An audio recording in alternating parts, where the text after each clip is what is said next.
تو اس کے ساتھ خیر خواہی یہ ہے کہ اس کو محبت کے ساتھ، پیار کے ساتھ اس کو جگہ دیا جائے، تاکہ اس خیر سے جو اس وقت میں ملنے والی ہوتی ہے اس سے آدمی محروم نہ رہے۔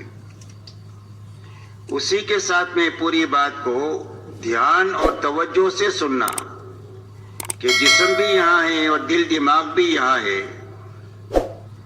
اس لیے کہ دل دماغ یہاں نہیں ہوگا، جسم یہاں ہوگا تو بھی بات اپنی جگہ پہنچے گی نہیں۔ اس لیے پوری طرح دل سے، دماغ سے مجلس میں شریک رہنا، عمل کی نیت سے بات کو سننا،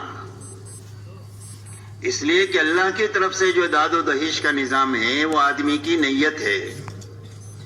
اسی لیے حدیث پاک میں فرمایا وَإِنَّمَا لِكُلِّ امْرِئٍ مَّا نَوَىٰ، فرمایا ہر آدمی کو وہ چیز ملے گی جس کی اس نے نیت کیا۔ جب عمل کی نیت سے ہم بات سنیں گے تو اللہ عمل کی توفیق دیں گے، اور وقت پر اللہ تعالیٰ عمل کرا دیں گے، جی چاہے نہ چاہے، ماحول سازگار ہو ناسازگار ہو، حالات مناسب ہو غیر مناسب ہو، ہر حال میں عمل کی توفیق ملے گی عمل کی نیت کی برکت سے۔ اس لیے عمل کی نیت سے بات کو سننا، اسی کے ساتھ میں اچھی طرح بات کو سنتے ہوئے، سمجھتے ہوئے، اس پر عمل کرتے ہوئے اپنے گھر سے لے کر پورے عالم تک اور ساری انسانیت تک بات کو پہنچانے کی نیت سے بات کو سننا۔ دین کی بات جو ہے وہ تبلیغ ہے،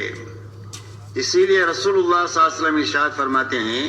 بلغوا عنی ولو آیا، فرمایا میری طرف سے ایک بات تمہارے پاس پہنچ جائے تو اس کو آگے پہنچا دو۔ فرمایا رب مبلغ اوعى من سامع، فرمایا بہت مرتبہ ایسا ہوگا کہ پہنچانے والے آدمی سے جس کو بات پہنچائی گئی ہے وہ زیادہ بات کو لینے والا ہوتا ہے، اور اس نے اپنے آپ زندگی میں عمل میں لاتے ہوئے اس نے 1000 آدمیوں کے تک بات پہنچا دی، تو اس کو ایک آدمی کے پہنچانے کا بھی ثواب ملے گا اور 1000 آدمیوں تک پہنچانے کا ثواب بھی ملے گا، اس لیے کہ یہ ذریعہ بنا اس کا۔ اس لیے دنیا میں پورے عالم میں اور ساری انسانیت تک بات کو پہنچانے کی نیت سے بات کو سننا۔ اب پورا عالم تو بہت بڑا ہے، کئی سو ملک ہے، اور دنیا میں تو 800 کروڑ انسان ہیں، تو ایک آدمی اپنی چھوٹی زندگی میں پوری دنیا میں اور سارے انسانوں تک کیسے جا سکتا ہے؟ تو پورے عالم میں اور انسانیت تک جانے کا کیا راستہ؟ فرمایا پورے عالم میں جانے کا اور ساری انسانیت تک پہنچنے کا راستہ یہ ہے کہ اپنی زندگی میں جہاں تک اور جتنوں تک جا سکتے ہیں بات کو لے کر ان تک جانا،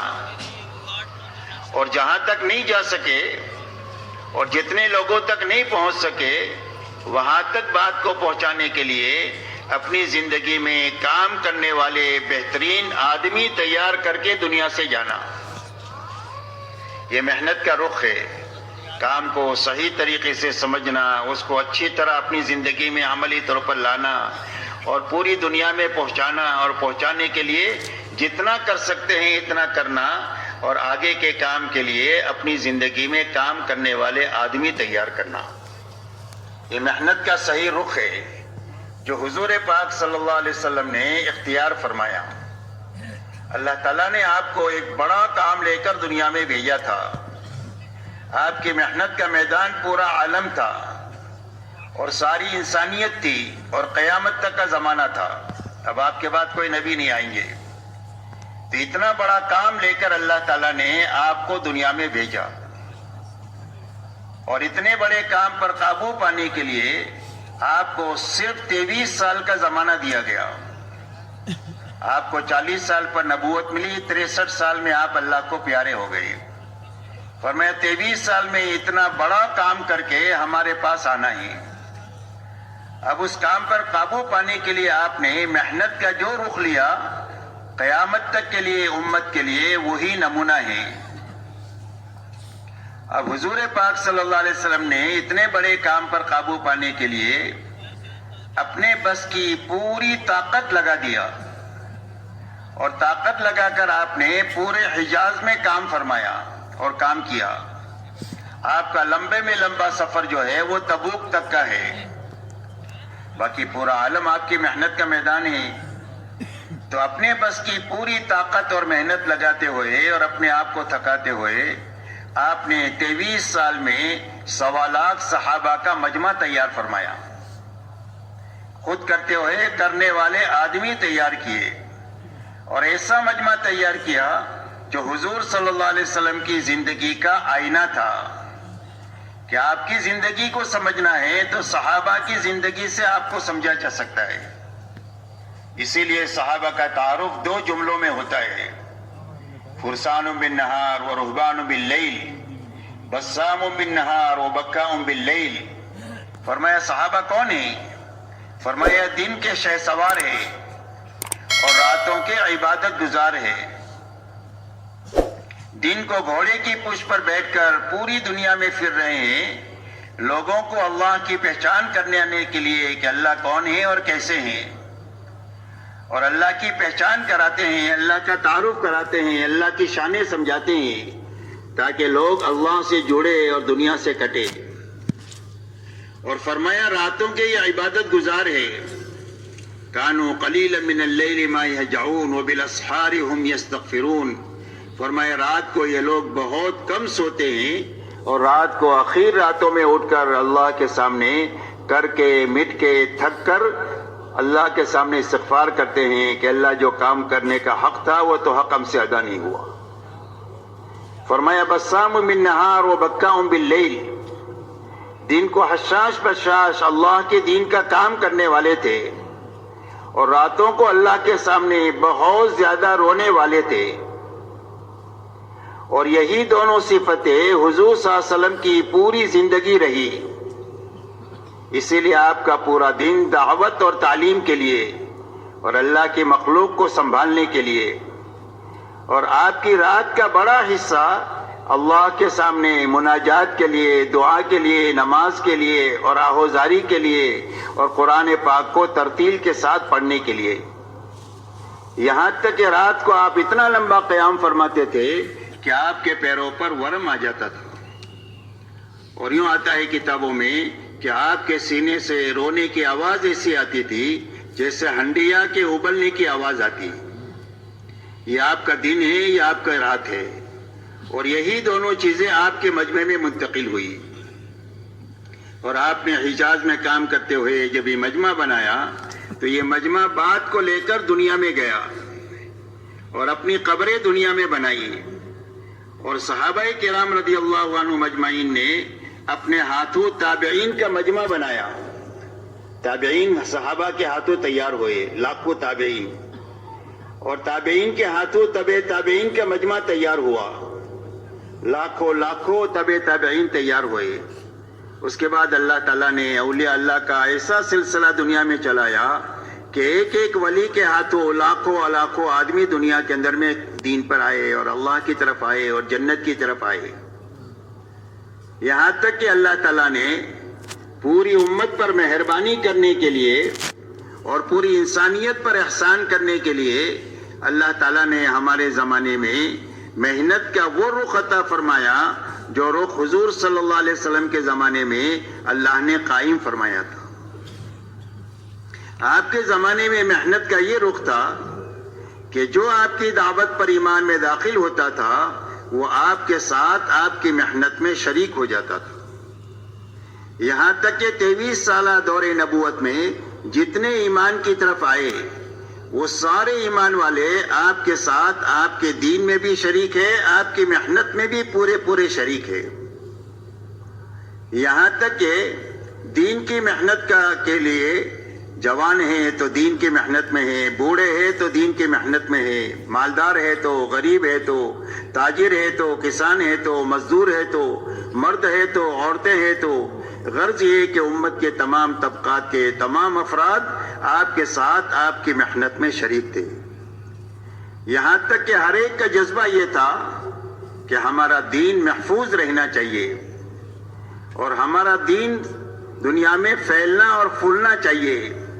اور دنیا کے ہر کچے پکے مکان میں یہ دین پہنچنا چاہیے تاکہ انسانیت تباہی سے بچ کر کے ہمیشہ ہمیشہ کی آبادی کے اندر میں چلی جائے، اس فکر کے ساتھ 100% ایمان والے جینے والے تھے، اور اس کے لیے جس طاقت کی، جس جان کی، جس مال کی، جس وقت کی ضرورت تھی وہ خوشی خوشی پیش کرنے والے تھے۔ ایسا کام کا رخ اللہ نے حضور صلی اللہ علیہ وسلم کے زمانے میں قائم فرمایا۔ اللہ تعالیٰ نے امت پر مہربانی فرما کر اور انسانیت پر احسان فرما کر ہمارے زمانے میں محنت کا وہ رخ اللہ نے عطا فرمایا۔ آپ دیکھیں اتنا بڑا مجمع پورے ملک کے اور پورے عالم سے یہاں پر جو آیا ہوا ہے، صرف اللہ کے دین کے لیے آیا ہے، اور کوئی غرض نہیں ہے یہاں پر آنے کی، نہ کچھ لینا ہے نہ کسی کو کچھ دینا ہے، صرف دین کے لیے آئے ہیں، اور آنے والے امت کے مختلف طبقات سے متعلق ہے، جس میں جوان بھی ہے، بوڑھے بھی ہے، مالدار بھی ہے، غریب بھی ہے، بیمار بھی ہے، تندرست بھی ہے، شہری بھی ہے، دیہاتی بھی ہے، پڑھے لکھے بھی ہے، ان پڑھ بھی ہے۔ غرض یہ کہ پوری امت اللہ کے دین کے لیے، دین کے کام پر مجتمع ہے، اور ایسا طاقتور کام اللہ نے عطا فرمایا کہ ایک آدمی صحیح محنت کو اپنا لے اور صحیح فکر اپنا لے اور اس پر اپنی دعا کی اور محنت کی طاقت لگا دے تو پورے گاؤں کو، پورے شہر کو، پورے ملک کو، پوری یونیورسٹی کو ایک بچہ صحیح رخ پر لانے کا ذریعہ بن جاوے۔ آپ کو دنیا میں سینکڑوں مثالیں ایسی ملے گی کہ گاؤں میں ایک معمولی آدمی نے دعوت کے کام کو صحیح رخ سے لیا، صحیح فکر، صحیح محنت لگائی، صحیح دعا کی طاقت لگائی تو پورے گاؤں کا رخ جو ہے وہ دینداری کی طرف لے آیا اور دعوت کی طرف لے آیا۔ ایسے شہر ملیں گے، ایسے ملک ملیں گے کہ اس ملک میں ایک دیوانے نے اللہ کے دین کے اوپر اللہ پر اعتماد کر کے اپنی تمام تر توانائی کو لگانے کا فیصلہ کر دیا تو اللہ نے ایک آدمی کے ہاتھوں ملک کو کھڑا فرما دیا۔ اس لیے میرے دوستو، اللہ نے ایک بڑا کام ہمیں عطا فرمایا ہے، ہمیں اس کام کو اچھی طرح سمجھنا ہے اور اچھی طرح کرنا ہے، اور اچھی طرح کرتے ہوئے اچھی طرح کرنے والے آدمی تیار کرنا ہے۔ اور سمجھنے کے معنی پہلی بات تو یہ ہے کہ سمجھنا ہے کہ اس محنت کو اچھی طرح کرنے کے نتیجے میں اللہ تعالیٰ کام کی سمجھ ہمارے دلوں میں پیدا فرما دے، یعنی کام پر یقین پیدا فرما دے۔ مولانا الیاس صاحب رحمۃ اللہ علیہ ایک مرتبہ اپنے مجمع سے بات کر رہے تھے، بات پوری کرنے کے بعد یہ فرمایا، کیوں بات بھائی سمجھ میں آ گئی؟ تو مجمع نے کہا بات سمجھ میں آ گئی۔ تو مولانا نے یہ فرمایا، بات سمجھ میں نہیں آئی ہے، سننے میں آئی ہے، اور سمجھ میں آنا کس کو کہتے ہیں؟ اگر یہ سمجھ میں نہ ہے تو مسجد کے باہر چلے جاؤ اور وہاں جا کر کے دنیا داروں کو دیکھو جن کو اپنی اپنی دنیا سمجھ میں آئی ہوئی ہے۔ اسی لیے ہر آدمی اپنی دنیا کے کاموں میں پوری زندگی لگا ہوا ہے اور ہر حال میں لگا ہوا ہے، خوشی ہو، غمی ہو، بیماری ہو، تندرستی ہو، بارش ہو، سردی ہو، گرمی ہو، ہر حال میں اپنے کام میں لگا ہوا ہے اور پوری زندگی لگا ہوا ہے، اور اگر کوئی تعریف کرے تو بھی لگا ہوا ہے، کوئی برائی کرے تو بھی لگا ہوا ہے، اس لیے کہ ہر ایک کو وہ کام سمجھ میں آ گیا ہے، اپنا اپنا کام۔ اور سمجھ میں آنے کی بنیاد یہ ہے کہ ہر آدمی کا یقین یہ دل میں بنا ہوا ہے کہ میری زندگی میں جو ضرورتیں بھی پیش آئے گی، سوئی سے لے کر بچوں کی شادی تک، مکان خریدنے تک، گاڑی لینے تک، جو بھی ضرورتیں پیش آئے گی وہ ساری ضرورتوں کا انتظام میرے اس مشغلے سے ہوگا۔ یہ یقین اس کی استقامت کا ذریعہ ہے۔ اسی طرح میرے دوستو، اس محنت میں اچھی طرح لگنے کے نتیجے میں اور اچھی طرح کرنے کے نتیجے میں کام کرنے والے کا یقین یہ بنے کہ میری زندگی کے ہر چھوٹے بڑے مسائل اور میری دنیا اور آخرت کے ہر چھوٹے بڑے انفرادی اجتماعی مسائل اللہ اس محنت کے ذریعے سے حل فرما دیں گے۔ سیرت کی روشنی میں یہ بات ہم کو سمجھ میں آ جائے، اس لیے کہ یہ بات سمجھ میں اور یقین کے درجے میں بات آئے گی تو ہی زندگی بھر اس کام کو کرنا آسان ہوگا، ورنہ پکڑنا چھوڑنا ہوگا، کیا چھوڑ دیا، کیا چھوڑ دیا، کیا چھوڑ دیا۔ اس طرح پکڑنے چھوڑنے سے کام نہیں ہوتا ہے، بلکہ کام میں مستقل طور پر لگے رہنے کے نتیجے میں اور آگے بڑھتے رہنے کے نتیجے ہی سے کام ہوتا ہے۔ اسی لیے آپ کی محنت میں جو آئے صحابہ وہ کام میں لگے رہے اور اپنے آپ کو تقاضوں پر چلاتے رہے، یہاں تک کہ 23 سالہ دور نبوت میں ایک ایسا مجمع تیار ہو گیا کہ جس مجمع کو دیکھ کر اسلام کو سمجھا جا سکتا ہے اور اسلام کو اپنایا جا سکتا ہے۔ یہ حضور صلی اللہ علیہ وسلم نے فرمایا کہ میرے سارے صحابہ ستاروں کے مانند ہیں، جن کے پیچھے بھی تم چلو گے وہ تم کو اللہ تک اور جنت تک پہنچا دیں گے۔ تو اتنا بڑا کام ہوا وہ لگے رہنے کی وجہ سے ہوا۔ اس لیے میرے دوستو پورا مجمع یہ طے کریں کہ اس کام کو اچھی طرح سمجھنا ہے، کہ بھئی سمجھنا ہے اور اچھی طرح اس کو کرنا ہے، اور اچھی طرح کرتے ہوئے اچھی طرح کرنے والے آدمی تیار کر کے دنیا سے جانا ہے، تاکہ جیے تو اطمینان سے جیے اور مرے تو اطمینان سے مرے۔ ایک باپ اپنی اولاد کو اپنی زندگی میں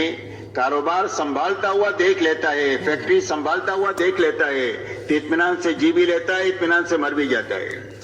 کہ کوئی بات نہیں، میرے جینے مرنے سے میرے کاروبار کو کوئی فرق نہیں پڑے گا، میرے بچوں نے سنبھال لیا ہے۔ اسی طرح ہماری ہر مسجد میں، ہمارے ہر محلے میں، ہمارے ہر گاؤں میں اور ہمارے ہر شہر میں اور ہمارے دنیا کے ہر ملک میں ایک معتدی مجمع دعوت اور تبلیغ کا ایسا ہونا چاہیے جو کام کو اچھی طرح سمجھا ہوا ہو، اچھی طرح کرنے والا ہو، اور ایسا اچھی طرح کرنے والا ہو کہ اس کے ہاتھوں نیا نیا مجمع کام میں آتا چلا جائے، تاکہ ہم جیے تو اطمینان سے جیے اور مرے تو اطمینان کے ساتھ مرے کہ ہمارے جینے مرنے سے کوئی فرق نہیں پڑے گا۔ کام کے سنبھالنے والے گاؤں سے لے کر عالم میں کھڑے ہو گئے۔ کیوں بھائی اس طرح کریں گے انشاءاللہ؟ اللہ ہمارے سب کے لیے آسان فرمائے۔